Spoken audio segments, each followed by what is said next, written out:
Welcome, welcome everybody. Greg Peterson coming to you from my new abode in rural North Carolina, right outside of Asheville. And I am here with Kari Spencer. Hello, Kari. Greg, great to be with you and Bill tonight. Woohoo. Kari is with the Microfarm Project, and she has written multiple books now. Tonight she's going to be sharing some research that she has been doing on grains and the challenges we may have coming up. And I'm here with Bill McDorman. Hello, Bill. Hello, Greg. Go ahead. I'm sorry. An honor to be here. Oh, always fun to play with you guys. Bill is a long time seed saver. And it's been about 5 years since you started growing grains, hasn't it, Bill? Yeah. Yeah, I remember when you started, and my first thought, honestly, my first thought was, why? Yeah, and exactly. Now we know why, and that's what we're talking about tonight. So let's go ahead and jump in. Let's go ahead and jump in, and I'll kind of sit back and manage the questions and like that. Yeah, please feel free to ask questions. This will be successful if you get questions that you haven't been able to get answered. That's our goal tonight. So I'm going to show a few slides and talk about some big things.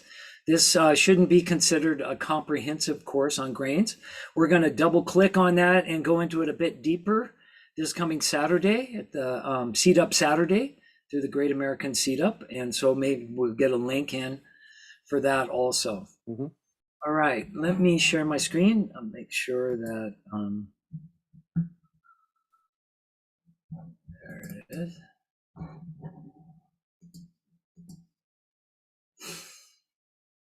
All right, does it show just the slides? Yep, you got it. And this is the link I sent you the other day. Yeah. Well, I thought I'd just start with the news. These are all from within the last 3 days, and I'm not going to say much about it. We talked a little bit about it before we came on. The reason I like this article, this is one of the major papers in Great Britain, is that there are economic reasons why the food system is going to collapse, and not ecological ones. That it's become so monopolized and centralized that it's actually really weak, in the same way the banking system was in 2008. And so I thought that was a really interesting, you can Google that up. This was just in today. This talks more about the climate crisis and what's happening to food. And that shows you where coffee's being grown and how the climate's changing and how it's no longer going to be good for coffee where it's being grown today. And so we're going to see massive shifts in foods all over. And then, of course, the topic of the spring has been the war in Ukraine. And, some estimates as to 40% of the world's grain that's exported to other countries comes out of Ukraine and Russia. And that right now is off limits. And that's going to cause huge 35% of all the calories consumed in Egypt right now is grain from Ukraine. So imagine if we lost 35% of our calories in this country. Wow. So we're facing some stuff. And then this is just a quick chart from the FAO, the Food and Agriculture Organization of the United Nations, trying to estimate the world's diet right now. And if you look, grain is the biggest part of it. And if you add in dairy and eggs and meat, which use grain to get to where they are, it's a huge percentage. Some people say over 70% of the world's food or calories come from grain. And, we have a hugely fragile system, and we don't have a local grain system. When I got started, we didn't have a local food system. There were no farmers markets. And now we've got a beautiful farmers market systems and market gardeners and chefs that are winning awards doing local food. And it's become a big buzz. But, I still don't see grains, locally grown grains at those markets. And so we have a long ways to go, and we're in a bit of a pickle. And so, underlying it all, and I always try to emphasize, is that over 90% of the crop varieties that are growing the world's grain and our other foods are just not being used anymore. So that sets us up for another huge possibility, because, our system will not be resilient, especially in the face of climate change, unless we have lots of different kinds of things. Some that make it through the drought, and some that make it through the flood, and some that make it from this disease. And right now, I think there's 4 varieties of wheat growing, the vast majority of the wheat in North America, 4 genotypes. And in 1900, there were as many as 13,000 different varieties. That just kind of shows you the difference. It's more than 90% disappearance. So, what do we do? Well, I think Greg and I and Kari are in some ways really positive people. We try to stay positive, and that's why we get into education. We haven't given up. So this is a picture from Poland in the 30s.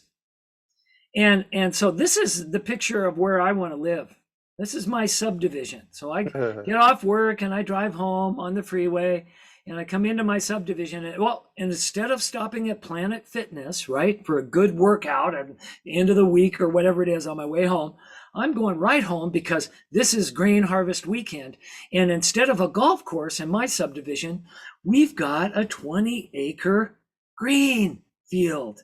And once a year, we hand sharpen our sickles and our scythes, and we all get out there together and we play really great music, and we do the harvest. And then we thresh, and then we clean, and then we grind it, and we start making our own bread. And we get enough bread to last our whole subdivision for the whole year.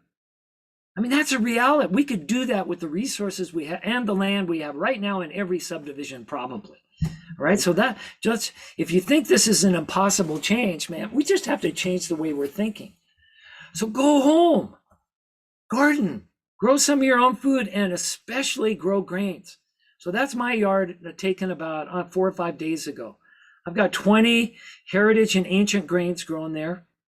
I'm doing them largely for seed, and I'll explain that why in a few minutes, but I have never been involved in anything that was so rewarding and got me so excited as growing grains. The color, the shape, the stories, the flavors, the food, the importance. I mean, it's just all rolled into one. And so when people from the outside get into it, they go, oh God, I need a 28-foot combine. That's what the local farmer said, if I'm going to grow grain. Well, that's the scale that we've scaled up to, and we do that because it makes it more profitable for the very few people that do it. But it is a very fragile system. And so Dr. Ralph Bush came and taught at our grain school we did at the University of Colorado, Colorado Springs. And he grows his own grain in his own backyard. He's a professor at the Air Force Academy, teaches metallurgy. And when he goes home, he is gardening. And so he keeps meticulous notes. And just to answer one of the most asked questions, he gets about 7 loaves of bread out of 100 square foot bed of grain. So 10 by 10. 10 by 10, or, we're all John Jevonites. And so we do like 4 by 25s. Mm-hmm. All right. So there you go. So you can grow a tremendous amount. And again, the economies of scale to scale up in grains is great. And that's why we should do it on community scale again, and maybe around subdivisions. That's why I showed the picture in the beginning. And one of the other most asked questions is, boy, I've heard a lot about these heritage and ancient grains. Don't they have something to do with gluten-free and gluten and my gut and whatnot? And I know we use that as the title tonight. And so I just want to point you in a direction. There's a link on this slide, and I'll make sure that when I get done talking, I'll put the link in the thing for tonight, which is a lecture by Dr. Margaret Harris at the University of Colorado, Colorado Springs, who is gluten intolerant. She's not celiac, she's just gluten intolerant. Mm-hmm. And so she's also a scientist. And she's been spending every year reading the papers up on all the research being done around gluten and what hurts us. And I'm not going to tell you her whole lecture or what's going on, but over a number of years, I heard her say the same thing. And that is, as you move back into the older grains, the heritage grains like Red 5, before we got into these ultra-modern varieties, and even back into the Emmers and the einkorns, which are thousands of year-old varieties that are still around, when you do that, you have less gluten intolerance. You have less gut problems. That's as being observed nationwide. As she says, no smoking gun yet. We don't know exactly what's involved. Could have a lot to do with the glyphosate that they're spraying on modern wheat crops to dry them down. Could have a lot to do with modern yeast in the way we ferment our bread. Used to use sourdough, methods, 48 hours of fermentation. That seems to change the gluten and make it more digestible. So there's a lot involved, and I invite you to do your own research around your own thing. But in my household and with my friends in my neighborhood, we've noticed this. We go back to the older grains, and not only are they more drought tolerant, have more diversity, more disease resistance in some ways.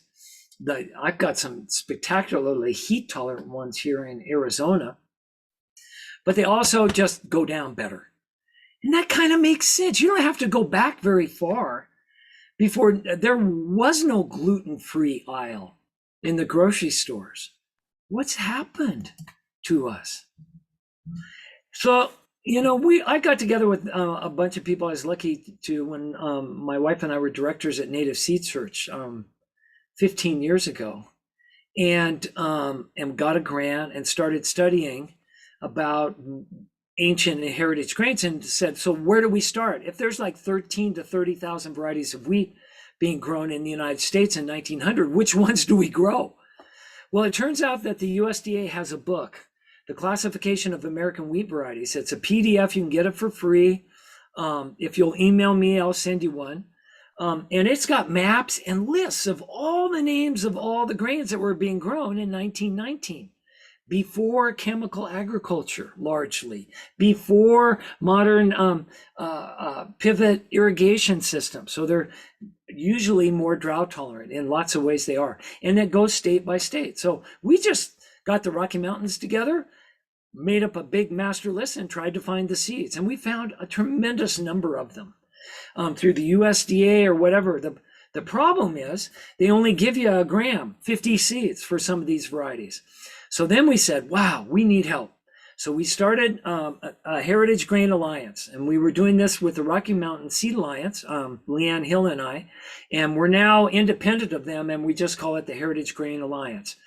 And so we had over 200 people sign up from all over, you can see on the list, and volunteer to get some of the grains that we had found. We found up to 300 different grains, and start growing them out and increasing the seeds for the ones that work really well. And we're starting to pass those out.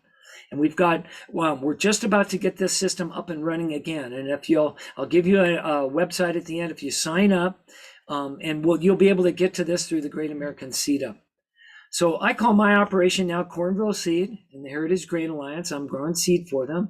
I do that in my yard, and we want to help everybody get small amounts of these really incredibly nutritious, tasty, and resilient land-raised grains that have already proven winners, when the Great Migration happened and through the early part of the 20th century. And so, as I said, if you don't have a grain to hug in the morning, you missed it. You've missed your garden. Right there in front of me is Tibetan purple barley. That's 1,000-year-old variety of barley. I mean, it's incredibly purple and cooked up for breakfast. Oh, it's so good. And then this was an article I just clipped out of the New York Times that was in last summer, I believe. But they just found what they thought was the world's oldest documented archaeological site for bread. 14,000 years old, 14,400 years old. And what were they eating? Einkorn. It's a wild grass.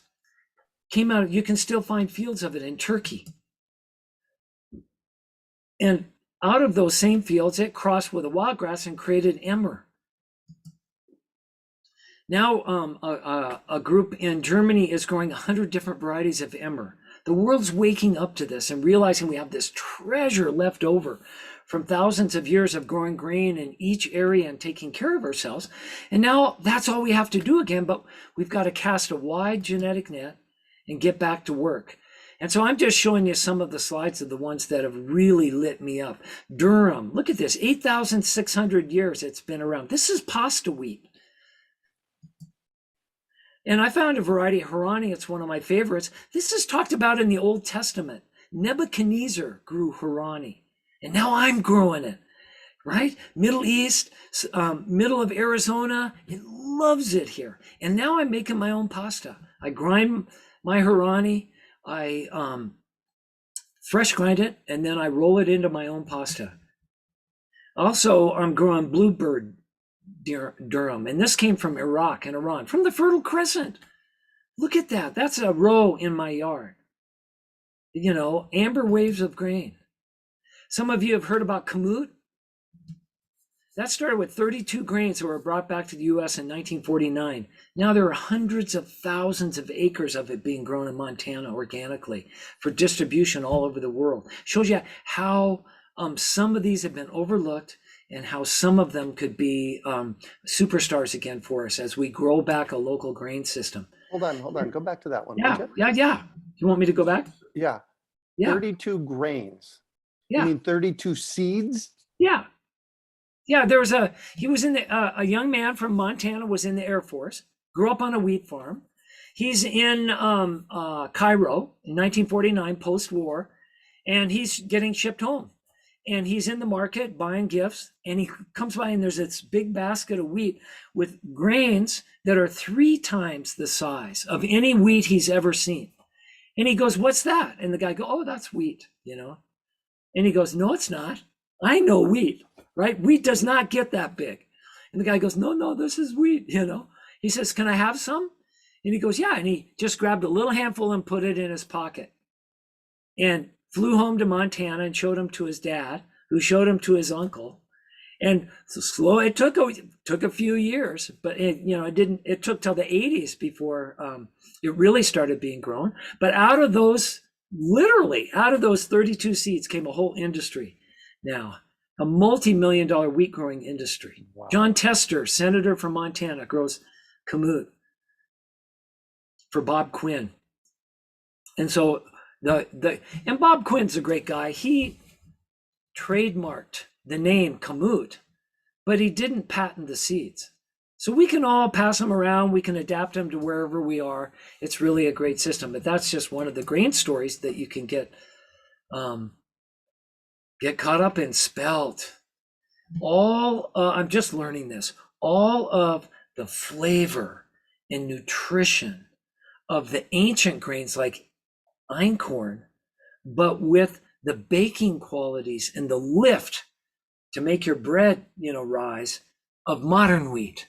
This is like, oh my God, I thought I had to give up lift. I've been making this really flat, einkorn bread. I love it. But it'd be nice to have fluffy bread. Man, now I've got to go on a huge spelt adventure. And it's like potatoes. Everybody thinks potatoes are white. Everybody thinks that wheat's the same color. Look at this purple wheat I grew from Africa. Or black zanduri. You want to get into exotics? Those are huge. And there's my Tibetan purple barley again. All part of it gets to be purple, and the grains themselves are deep purple. So I'm going to wrap up here. Go home, grow your own grains, grind your own fresh.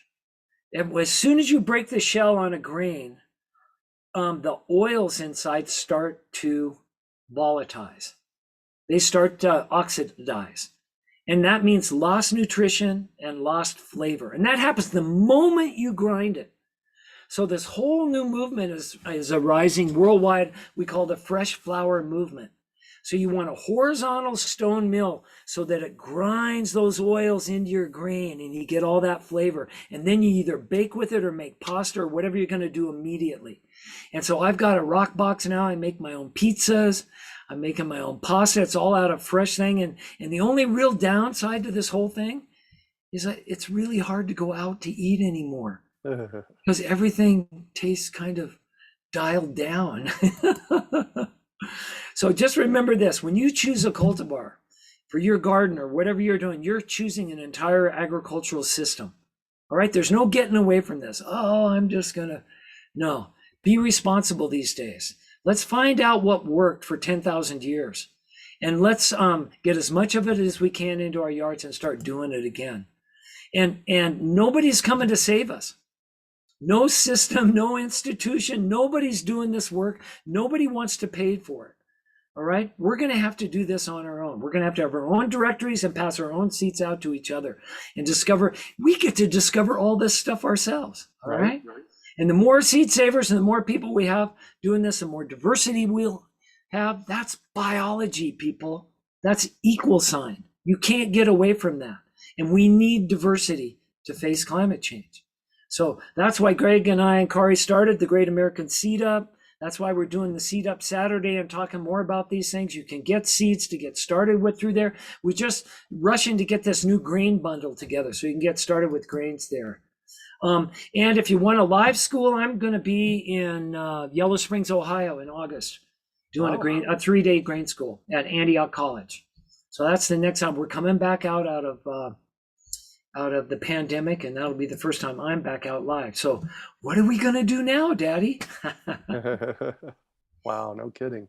So I want to touch on some research that Kari has been doing about what's going on with grains in the world. And I want to kind of preface it by saying I was listening to a Science Friday podcast today, and they were talking about in Nebraska, the drought is really hitting the farmers very hard.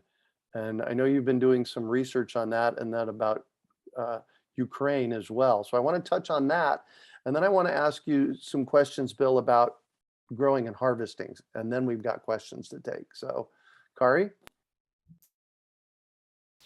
I almost hate to say anything negative because Bill's was so inspiring, but it is important to know what's going on in our world today.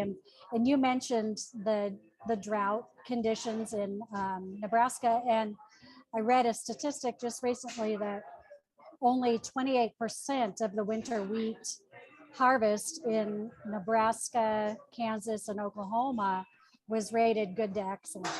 Oh, wow. And you know, that's pretty low. Yeah.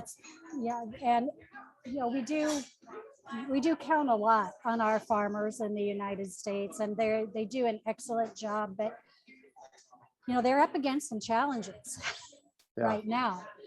And you know, that combined with what is happening in Ukraine and all across the world, it is just like a whole bunch of different negative factors have just converged all at one time to make things really difficult on the worldwide stage, particularly for wheat, which is the grain that I've been most interested in of late. Well, then you add what's going on in California with the drought. I was just talking with my friend Scott Murray, who buys from Lundberg Rice. And apparently a lot of the farmers that grow grains and rice in California are being cut way back. Sure, because they're rationing the water, and we can understand why, but it really does hurt the farmers a lot when that happens, and ultimately then it hurts the consumers. And we've seen prices going up, not just with grains, but all food. You know, the combination of inflation and shortages, and then the price of oil and transportation has been difficult getting food from here to there. We've had a lot of closed ports that, you know, have delayed shipments. And like Bill mentioned, grains start to go bad pretty fast. They can't sit in a port forever, you know, and so there's some loss there. And, you know, so it's just become quite a challenge. And just recently, India, that said that they were going to really up their exports, have changed their mind. And they said, oh, well, we can't do that because we need to keep our grain here, you know, to protect our food market right here. And I understand why they do that, but 14 other countries have said that they're going to do that now too, which means that prices everywhere else are going to just continue to skyrocket, and the shortages are just going to become worse. And I think the only answer really that we have is us. Right. Yeah, I mean, I can't grow enough in my yard to make a difference on the worldwide stage, but I sure can make a difference for my family. Mhm. And if we all do it, if we all do just a little bit, growing grains or growing really just growing anything right now that we can eat to take the pressure off the food market together, you know, we really can save the world, and it has to be us. You know, Joan Barron in Phoenix has a program called Grains in the Alley. Oh And yeah. so in Phoenix, in Old Town Phoenix, they're trying to dig up 2 or 3 feet out from the back fence in the alleys and starting to grow grains. And wow, there you go. They grow in the winter, plant them, you know, when the soil's damp from monsoons or whatever, and find varieties that work. And so we just, you know, we talked about creativity earlier. Wow, this is getting creative. Yeah. Well, and it's, you know, I've said for years that the most important thing we can be doing right now is learning where our food comes from and growing our own. And it is no more apparent than right this moment. And you're right, Bill is really positive, and all of our messages are very positive, but we have to stand back and look at what's actually happening in the world and get ahead of that rather than wait until we go into the grocery store 2 years ago and guess what? There's no toilet paper. Well, I guess what I've discovered is that if you get out of the try to predict business, we don't know what's going to happen. Right, we don't. But still, this is the best thing I've ever done. Doesn't matter. Right? What an incredible thing to discover. Mhm. I may be saving the lives of my family, literally, by getting my community up and running around grains. If we get into situations that we look out and you see all over the world happening, and what makes us think that it wouldn't happen here is just that it hasn't happened here yet. Exactly. You know, but if it doesn't, I'm still really happy. Right. See, You know, my this is friends love our pizza parties. You know exactly. what? This is a win-win situation here we're talking about. If nothing happens with our food system and stays the same, we win. If something happens with our food system and there's shortages, we win if we're growing our own. So Yeah, you're absolutely right. And gardeners really have an advantage. We really do, because if something happens to the food system, we already have skills. yeah, And for anybody who's listening who's just getting started, learn those skills now, because they're going to become more and more valuable. And you know, one of the other factors that is driving the food crisis is fertilizers. You know, oh, right. Russia and some other countries have stopped exporting fertilizers altogether. And so they're in short supply and they're expensive. Well, if you know how to grow without fertilizers, you're already doing something really good for your body. But now, you know, there's an economic reason for it, because we know how to do it without all that stuff. Right. Which is, And there are just so many advantages to being a grower right now. yeah. Well, and you know, you said something that could have been heard by people as startling, and that's growing food without fertilizers. And you know, we talk a lot about that, growing healthy soil, because once you have a nice soil biome to grow food in, you don't need so much fertilizer. Yeah, So Bill, I'm not sure if it was Bill or Greg, which one of you mentioned this before we came on the air, so to speak, that another advantage to growing grains is that you are growing mulch and you are growing compostable material that can be used to, you know, fuel the next garden. So everybody, please put your questions not in the chat, but in the Q&A. And Bill, I want to, before we move along, I want to get a little bit of input from you on step by step, the process, doesn't have to be complicated, of growing grains and harvesting it. Just give me like 2 minutes, and I know it'll be about 12 minutes, but give me like 2 minutes of how does that process work? Because it's a grass, so you plant the seeds, you grow them. Actually, let me just usurp you a little bit. You plant your seeds, you grow them. Now we have this grain that's grown. How do we harvest it? What's that look like? Well, yeah. That is a complex answer because each one's a little bit different, probably. Mhm. But so let me talk about it generally. We have in our minds that we need combines. Combines are a combination of a tool that cuts the straw and then threshes. And threshing means you remove the seed from its original plant. It shakes it or bounces it or does something so that you get the grain out. When you do that, it comes with chaff, usually. Those are little teeny particles about the same size as the seeds or the holes that are on them or whatever. And so then you have to go and clean. So that's our language, right? We cut, we thresh, we clean. Okay, And a good. combine does the first two. Okay, we're pretty smart. We figured out these machines to do the first two. So when we go and do it by hand, it's pretty easy, actually. The small scale in your backyard is pretty easy to do. There are really great hand tools available. A sickle, which is a hand cutting, a grain cutter, really sharp blade, or a scythe, which is a stand up. It's more like having a sickle on a rake handle, so that it's what you saw in the picture that I showed in the very beginning. And so that cuts it. Then you have to thresh it. And there are hand threshers. There are foot pedal threshers. What I do with mine is I've got a box. Dr. Bush taught me this. I've got a box and I put hardware cloth in the bottom of it. And I just bang, I shake the seed down into the box. And then I stomp on it with my feet. I try not to stomp so hard that I break it, but I sort of move my feet around or whatever. And then I take that whole mess that's all kind of ground up by my feet and I pour it in front of a fan. And that's the winnowing that blows all the chaff off, and then the clean grain falls in a bucket. And so it's a pretty simple thing. It's like, it's a craft. You can read about it. You can see pictures of it, but until you do it, you won't get very good at it. And the more you do it, the better you get. And it's a 10,000-year-old craft.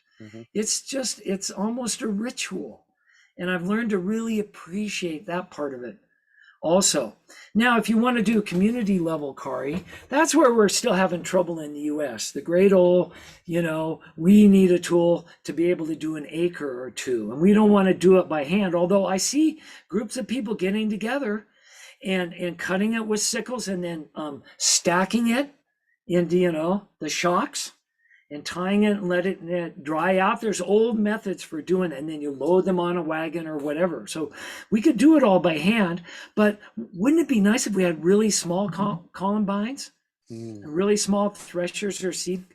That middle and small level has almost disappeared with all the family farms in the last 2 generations. And so if you know where any of that equipment is, get looking. We're starting to dig in through the backs of barns and finding stuff.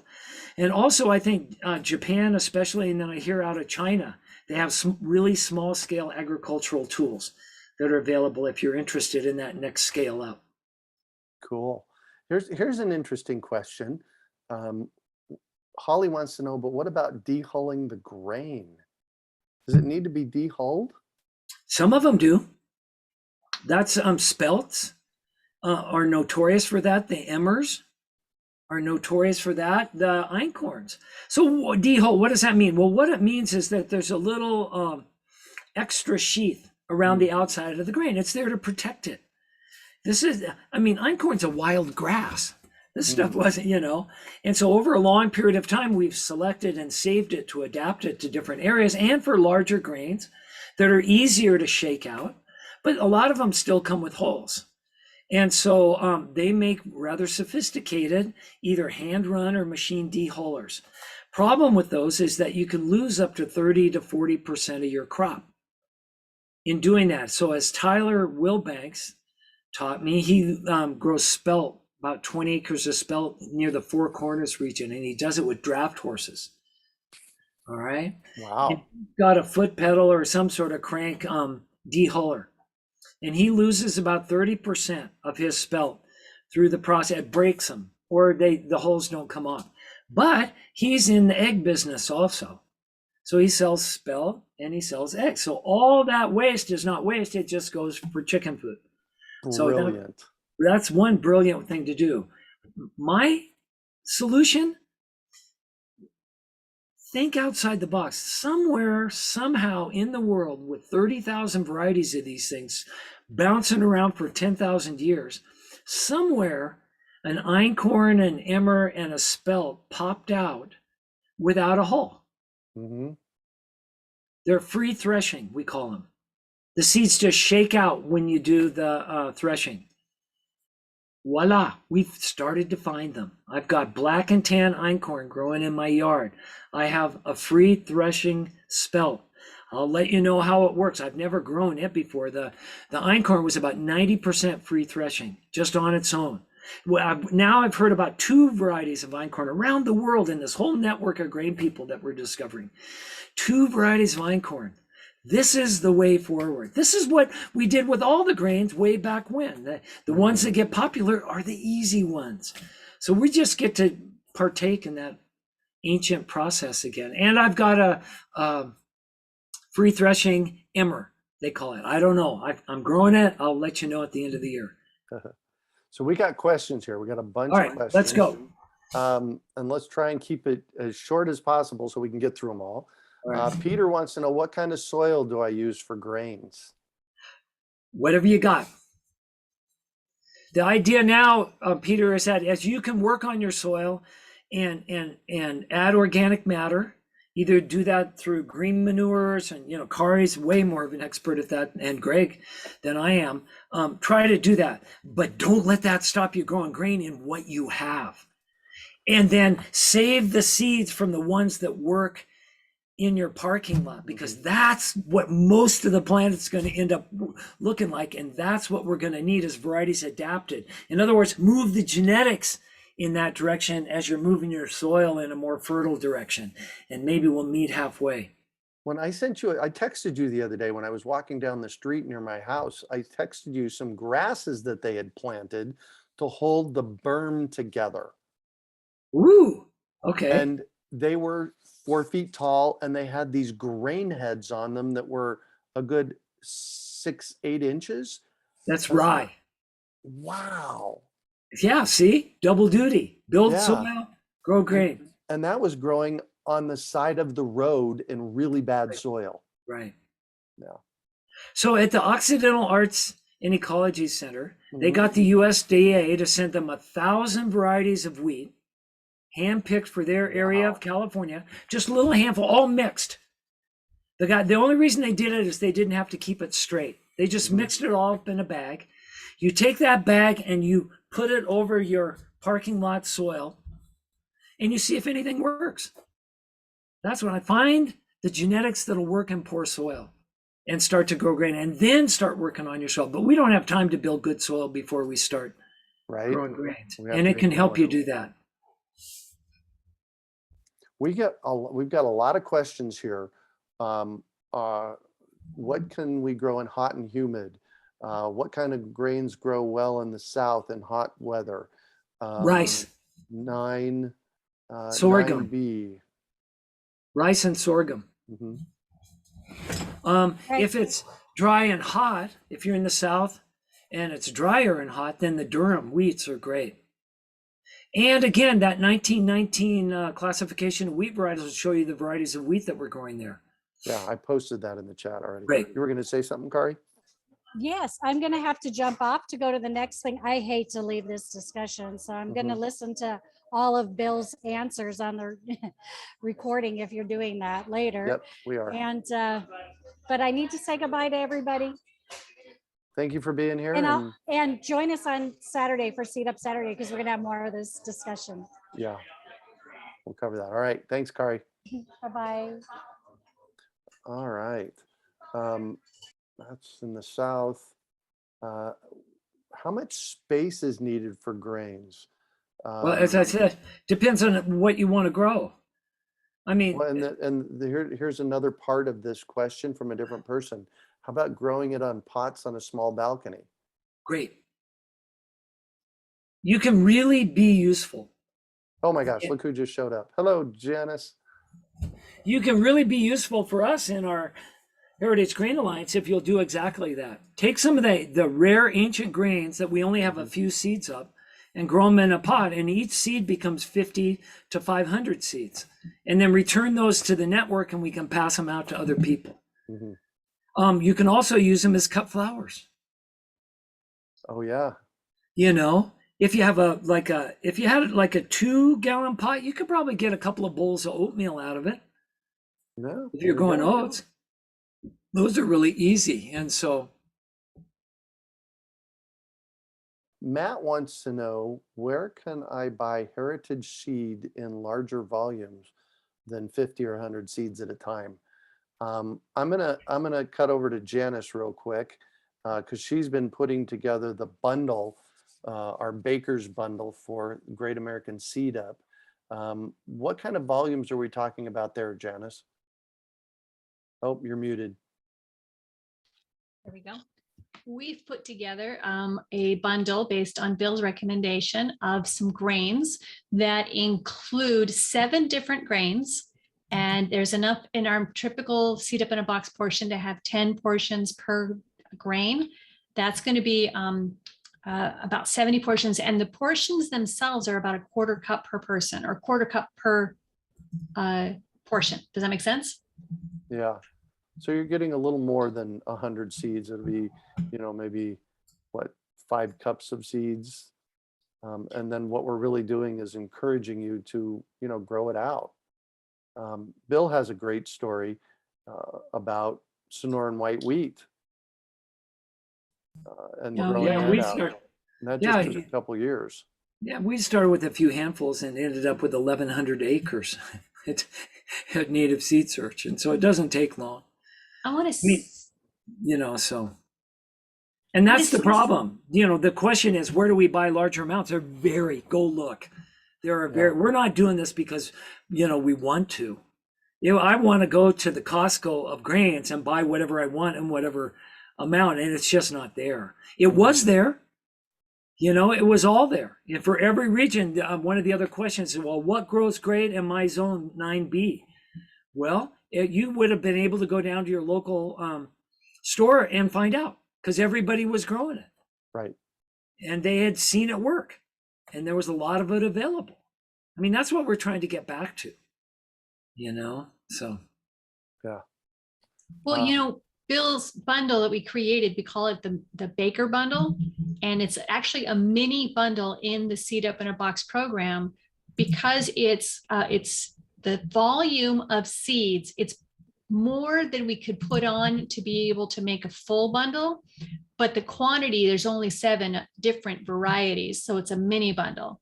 And normally we have a minimum requirement at the Great American Seed Up for a purchase. But right now, because this is such an important time, and because of this Seed Up and our Seed Up Saturday, we've opened up the Baker's Bundle that you can just buy it without having meet our minimum requirement. So you can buy it by itself while supplies last. Yeah, so check it out. The link is in the chat. Or you can go to greatamericanseedup.org and look in the shopping section, and you'll find follow that to our bundles. Cool. Robbie wants to know, what's the minimum amount of space to grow enough grain for a few loaves of bread? Bill mentioned earlier, 100 square feet is 7 loaves of bread. Yeah, that's just a professor at the University of Colorado that over the years did that. Every year at the graduation for the Air Force Academy, he takes cookies to give to all the graduates before they fly off upside down at twice the speed of sound. And they're all made with grain that he grows in his own yard. I don't remember how much it takes to bake a batch of cookies. He's got it all figured out, though. Yeah. If Barbara has a small backyard, how many varieties would you recommend trying to grow at a time? That's a great question. 1,000. No, really, I'm not. So here's the thing. More and more, that's what I'm getting into. I found 60 different grains. I mixed them all into a bag and threw them out in my backyard. Wow. All right. And so why? Because I want to know what works here. I have no idea. Nobody around me knows. Nobody's grown grain here that I can find.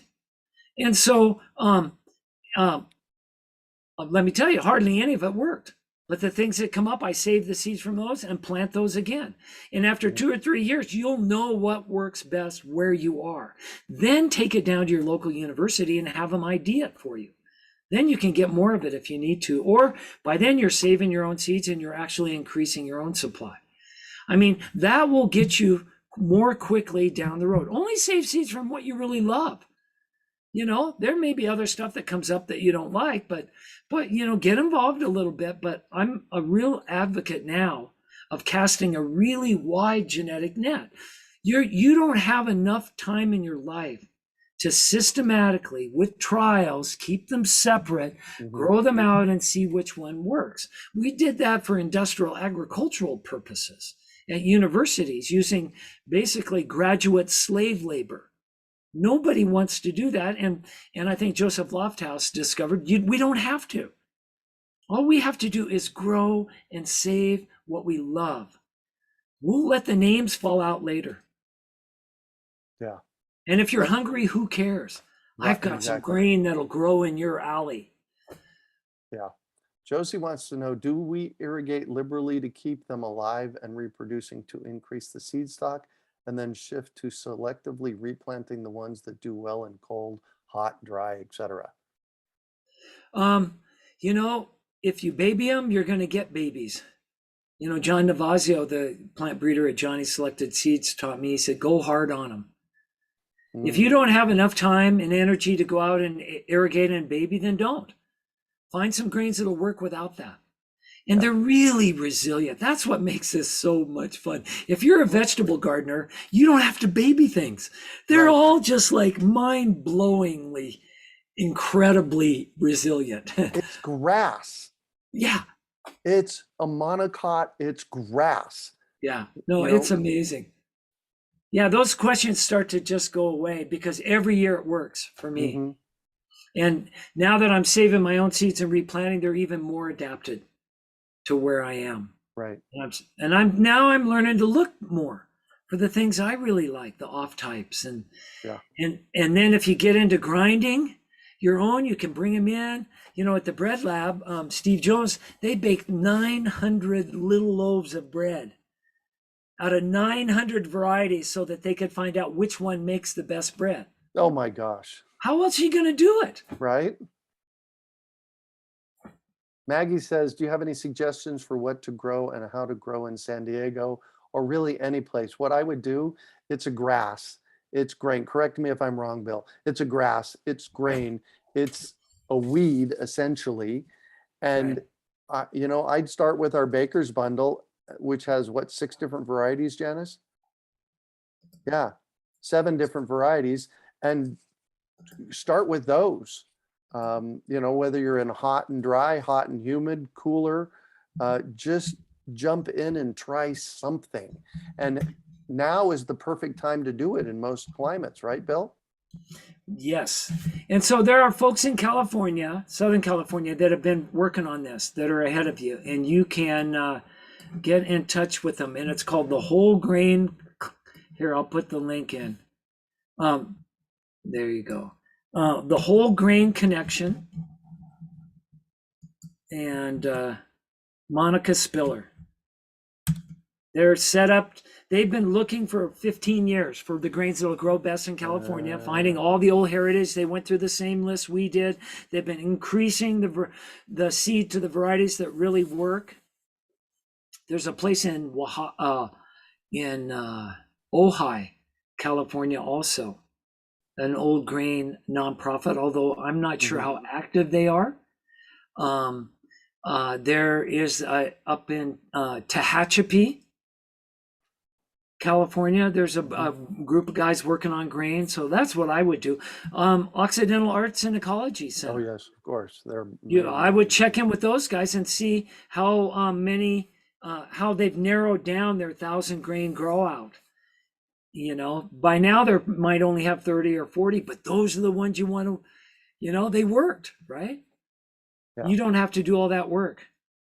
Carolyn is trying to buy a bundle, and Janice is already working on this, but anybody else that's working on it, we do have a $160 minimum on most of our orders, but the grain bundle, that is not the case. You can just buy the grain bundle. And on a side personal note, Carolyn, call me. I want to chat. Let's see here. Dina says, is there a particular book about backyard grains with growing instructions? Or we're still in experimental stage, aren't we? We're just still trying to figure this out. So there was a really great book on growing heritage grains. Jack Lazier, I believe is how you say his last name. He just passed away, I heard. And it's Chelsea Press. And what I loved about it, it was one of the most honest gardening books I've ever read, because all the way through it, Greg, and you'll relate to this, he keeps saying, I don't know how to tell you how to grow grains. And I'm still learning. And all I know is what works right where I am in Maine. Yeah. Yep. And so if you live in any other part of the country, most of it just doesn't apply. But you learn a lot reading it by his approach. What's the name of the book? Jack, I don't know, How to Grow Heritage Grains, Ancient and Heritage Grains. Maybe. By Jack. Jack Lay, it's L-A-Z. I'll think of it in a second. All right, cool. Cool. Holly says Bill's slide on spelt said it was not free threshing. What does that mean? That means that the holes stay on.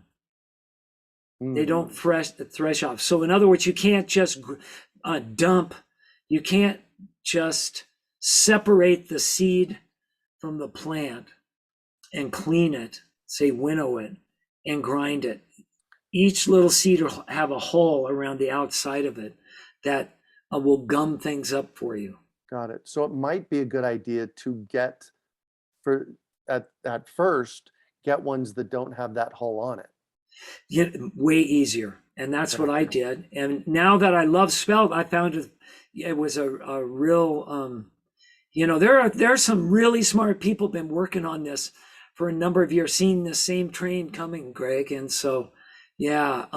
And through that network, I got I think I only got 50 seeds of this free threshing spelt. And today, of all days, I just wrote it down.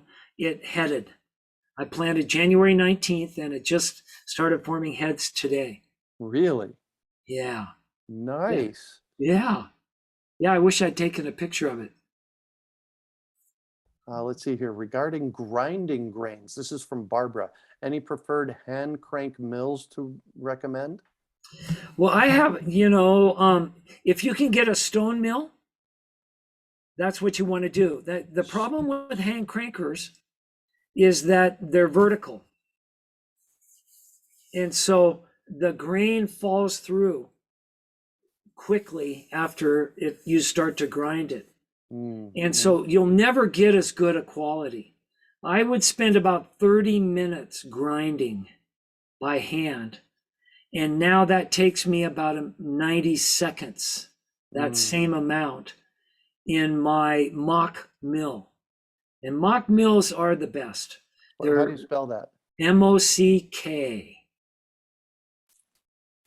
And I showed a picture of mine. That's recycled plastic casing to keep it cheap around the world's best little motorized stone mill.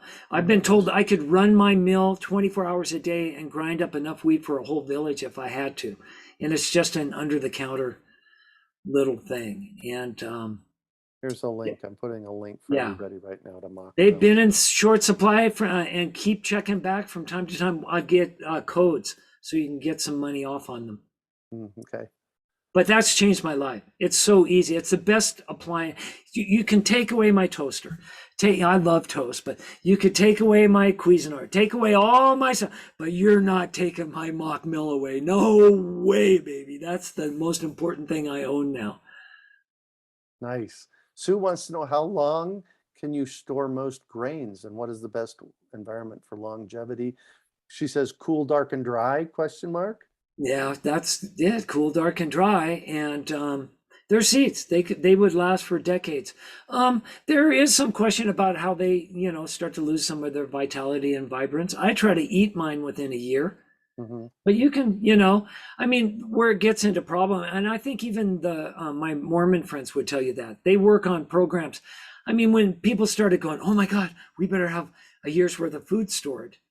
And then the year goes by and you still have all that food stored. Now, what do you do with it?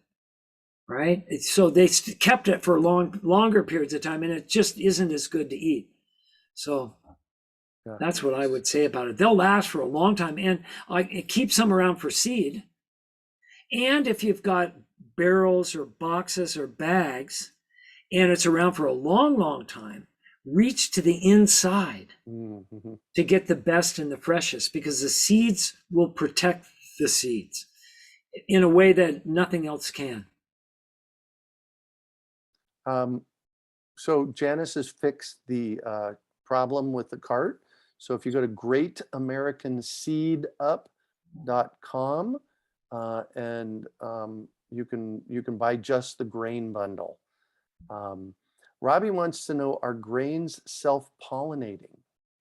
Most of them are. Nice. The wheat is. Barley is. There is a little bit of outcrossing in rye. Mhm. So you can't be as, but there aren't as many varieties. Rye's all the same plant. Yeah. I let all my rice cross because I just want something that'll work here. Yeah. And then I just save seeds from the plants that I like the best. So I haven't run into problem. But wheat and barley are by far the world's most grown, and rice is self-pollinating. So there you go. Lottie, we have the .org as well. greatamericanseedup.com and .org. They both go to the same place. Yeah, they both go to the same place. Steve Jones at the Bread Lab in Washington, which is one of the most famous places now for going back and trying to find the heritage in ancient grains. Mhm. They grew 10,000 varieties of wheat one year in a field. I have a picture of it. Wow. And why? Just Because mixed they up? hardly cross. They're in little individual plots, but Mm. they mostly self-pollinate. He doesn't have to worry about crossing enough to not do that. So I guess that's the permission we all have. And Joseph Lofthouse, who wrote Landrace Gardening, said, "Great, let them cross." Right. Maybe we'll get something better. Apparently, we're still having that problem, Janice, with the cart. Marjays says, I have a hay field. What would I need to do to prepare to grow grains? Plant the seeds? Yeah. Depends on what's in the hayfield.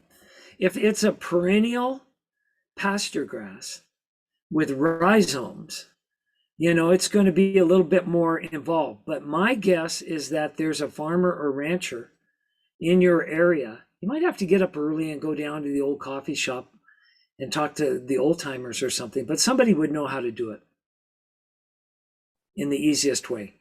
Cool. Yeah, a lot of this stuff you want to plug into your community. Start with the cooperative extension, start with Facebook groups, see who's already doing it in your neighborhood or your city. Right. Yeah. So I see this one question: how to irrigate to select for hardy genetics? Yeah. Well, I'm being a little bit facetious. Don't irrigate. If you're looking for the hardiest genetics on a planet that's running out of potable water, find the grasses that will grow and the grains with no water. And they tell me that teff is like that, which is a kind of millet that grows in West Africa. Teff, and then fonio is even more drought tolerant.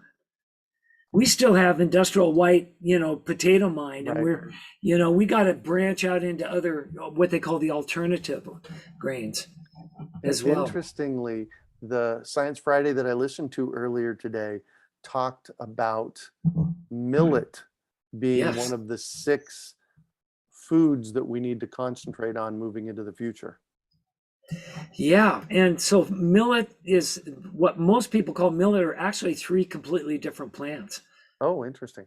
They just have a flowering stalk and seed heads that look similar. And so they've been kind of lumped together, and that's where you can even branch out into even more. And so, so if you want, to answer that other question, if you have a spectacular variety, you've already done the work, it's drought tolerant or whatever you want, has the best flavor, it's your thing, and you just want to grow the best seed and the most of it, then you would want to water it and keep those plants really healthy to do that. But as far as selecting, I would select with using little water. Go hard on them and see which ones survive. Yeah. John says, I have grown vegetables. This year I added barley, wheat, oat, and rye. Right. What considerations do crop rotation do I need for crop rotation do I need for the grains? Finding a good crop rotation for your yard is one of the most elegant crafts in the history of the planet. And grains have always been part of those rotations. So for me, I grow my grains in the winter here. And so I'm going to be harvesting in June, probably by the end of June. I planted in January, whole yard full of grains. You saw the picture. And then I start putting bean and squash seeds in right after the new moon here. And there'll be little plants that'll start to come up a little bit, but they'll be largely shaded out and kind of crowded out by my grains.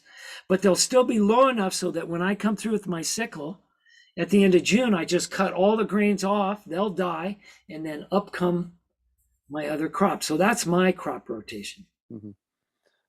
Cool. You Mayob, sorry if I mispronounced your name. Wheat used to be 3 feet tall. Now hybrid is only 1 foot tall. How tall are the ancient grains? Well, I showed you a picture. If you don't have grains that you can hug, you've missed it. Okay. And as Glenn Roberts from Ensign Mills says, and he's one of the smartest people I've ever met,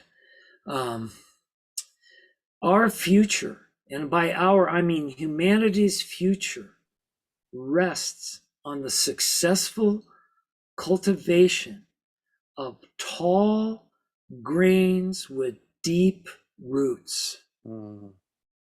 Because generally those two things go together. Yep, deep roots are. And that's a real simple way of looking at it. Means you can't do it as large scale industrial. And that's kind of what we have to get away from. There's a lot packed in that statement, but anyway. Josie wants to know, is the basic entry-level mock mill a good durable choice? They're all good. I bought the mock mill 200 because I wanted to be able to, the only difference is how well the motor is wound. They just pay more for good German motors in those things. Got it. Cool. The stones are the same. All right. Let's see here. Carolyn says mock mill is terrific. Agreed. M. Hawkins says, can you address the planting of, say, a number of neighbors wanting to do a 1/3 acre each? What is the typical planting technique and spacing? Hand broadcast, drill, spreader? What's the best way to get ground contact and not lose your seed to the birds and animals? It just depends. Those are good questions. I don't have bird problems here, so especially in January. I plant mine by hand. What Eli Rugosa, and she's you can Eli Rugoso.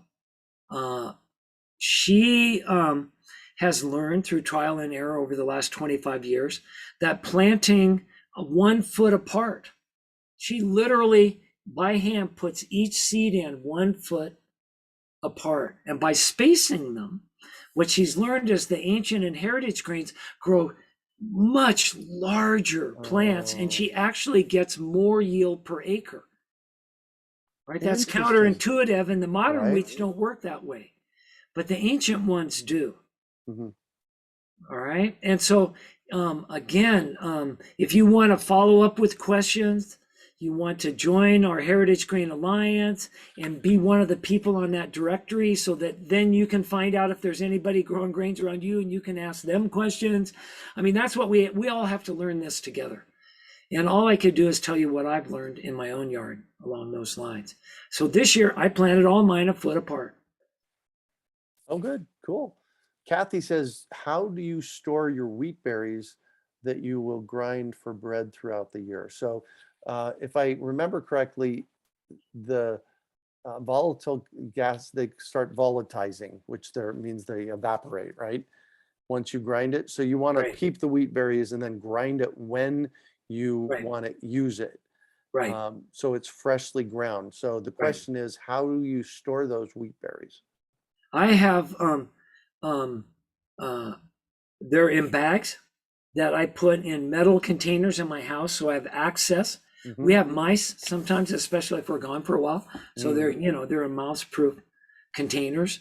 And then I've got some Costco rubber tubs for the rest of it to make sure that nothing can get in there. I make sure that they're all clean. I have had a couple of instances where there have been bugs in the grains that I bought.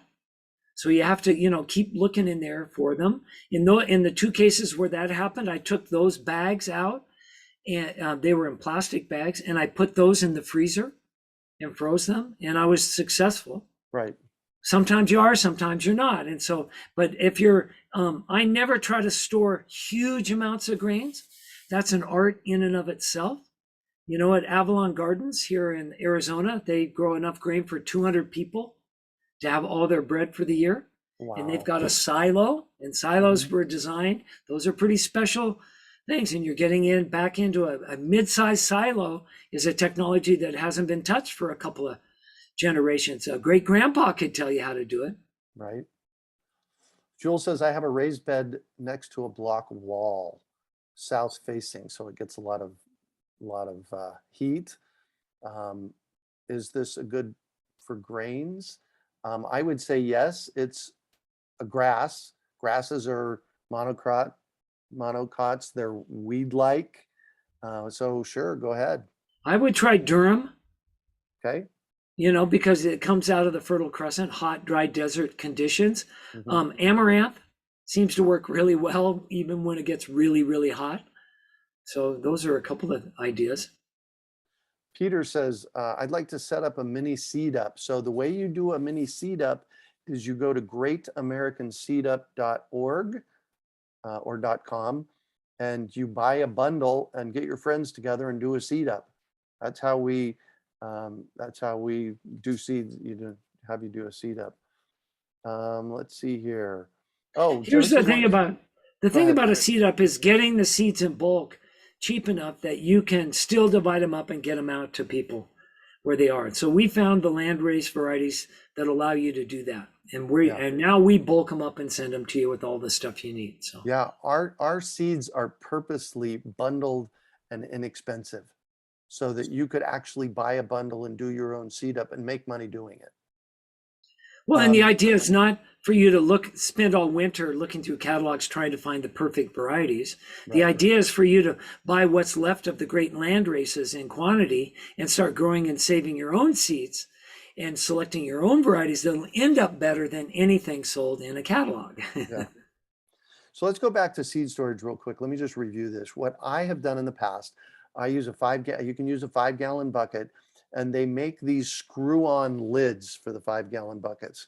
And to manage bugs, yes, it's okay to freeze seeds. That will kill the bugs. And that's what I've done in the past when we get bugs in our seeds, Bill. We just stick it in the freezer.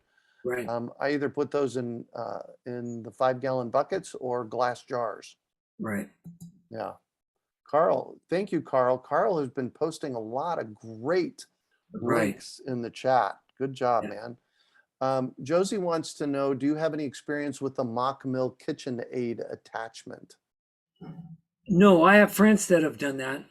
I think after they saw my mock mill, I'm just projecting, they all wished that they had their standalone mock mill. Mm-hmm. In fact, we did a test at one of the grain school. We did a grain school at the New Mexico Museum of Art in Albuquerque. And we lined them all. There was a KitchenAid there and a mock mill and a Como and the other. We lined them all up and we put 1 pound of white Sonora in each of them and said, go. And my mock mill, hands down, was quietest, smoothest, and fastest. Nice. Nice, nice, nice. Barbara says, somewhat silly sounding question. There are no silly questions. I had a bird feeder and there were seeds that got dumped on my yard and some grasses started to grow. Are those safe to cultivate and save strictly? This is the seed strictly for wildlife? Yeah. Sure, why not? Most likely you're getting sorghum, maybe some millet. There you go. Those are two of the things that they put a lot in wild bird food. And I do that. I've got sorghum growing under my bird feeder. And that's exactly what's happening. Perfect. Josie wants to know, does storing grains in Mylar bags with oxygen absorbers make them lose their ability to grow? Could. Yeah. You don't ever want to suck all the air, those, right. I don't even know what it's called, but vacuum pack. Vacuum pack. You don't ever want to do that to seeds. Not if you want to grow them as seeds. Yeah, right. I wouldn't do it. You don't want to seal them up on a rainy day. Right. And there are, silica bags and other sorts of dehumidifying things you can do if you live in a place where it's always humid. No, it's easier than that. Put them in a clay jar. Right, exactly. Bonnie wants to know, what is the link for the Heritage Grain Alliance? Yeah, so seedsave.org is where it lives now. That's my oldest. I've had that website and we're just in the beginning stages of reorganizing and getting the directories back up. We've gone through a change here. And so, but there's a place on there to put your email. And if you'll do that, I'll make sure you're updated with everything that we're doing. Great. So you could go to seedsave.org. And that takes you to a place. It's Cornville Seed is there. That's how I sell, or people get access to my personal list, and the Heritage Grain Alliance. And all those will be separate at some point again, but or maybe just separate pages on the. Yeah, why pay for web stuff if you don't have to? They're great tools. Right. All right. It looks like, let's see. Maggie says grains were supposed to be planted in January in the desert. Well, that's when I planted mine. We don't know when. At Native Seed Search, we planted in November and December and January and February and March one year, because I just wanted to see and guess what? They all worked. Which one's the best? I don't know. I started planting here in November. Next year, I didn't get around to it till December. This year, I'm ashamed to say it took me till January to get my grains planted. And guess what? It worked. Yeah. So, you know what's really cool tonight, Bill? What? We've got this conversation going on, and there is a whole conversation going on in the chat. Yeah, that's how it should be. With links and information about apps to identify plants. So, yay, awesome.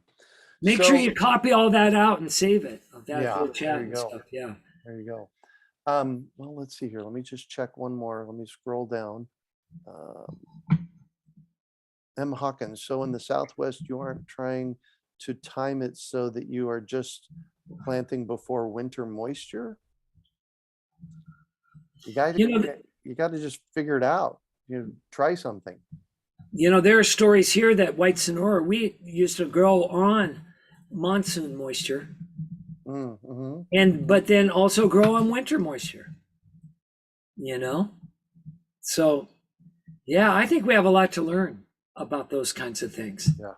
And just about the time we need to learn it, the weather's going to change anyway. So right. That's why I'm in this sort of mindset where get as many different things as you can and try it in as many different ways as you can. So if you've got 3 neighbors that have a third of an acre and you want to grow grains, grow hundreds of different kinds that first year, small amounts, and find out what, and hit a home run. Find one that works better than all the rest put together. That's how we built this country. That's what Red Fife was. It went from one small boxcar to like 12 million acres in 6 years, in Canada. Yeah. I mean, so that's all we've ever done. We're exploiters. We're creative. We grow a bunch of stuff. We don't know where it came from, and I don't want to be disrespectful to the indigenous groups and the others that took thousands of years to develop these. Of course, we should learn those stories and be as respectful as we can and honor whatever they say about us. But what I'm really interested in are the tribes of the future so that we can survive. Yeah. And that's going to take a lot of this sort of outside the box creative work. And Grains have offered me a playground to do that like none other I've ever found in my life. So good way to wrap up. Right. Exactly. Amen to that. So, couple things. We have our Seed Up Saturday this Saturday. Seed Up Saturday. I think it's seedupsaturday.org. I usually register both of them, seedupsaturday.com and .org. Let me just check that real quick. Seedupsaturday.org. Thank you, Janis. Seedupsaturday.org. So join us for a 3-hour seed answering event. Everybody on the team is going to do a 3 or 4 minute talk about something. I'm talking about wilding your yard, and then we'll take questions. And so then it starts at noon Eastern. I'll be there at noon Eastern and 9 a.m. Pacific. So seedupsaturday.org, please join us. We do these events for free. And a big part of the reason we do them for free is because the most important thing we can be doing right now is figuring out where our food comes from and growing our own. And I know I have been deeply dedicated to this for over 40 years. I know you've been at it for probably that long too, Bill, right? And yeah, in some ways, yeah. Thank you, Janis. Janis just put our topics in the chat box. Awesome. The most important thing we can be doing right now is figuring this out because of what we talked about for the past hour and a half. There is so much on the line right now. So learn how to grow. And we do these for free. And we have a new program that we've started here at the Urban Farm. It's our patron program. It's urbanfarm.org/patron. And maybe Janis can put that in the chat box. And please support us. And by supporting us, not only are you supporting us, you are supporting yourself and learning, because our patron isn't just to give us money, it's a you get in return. And there's 3 levels of the patron program.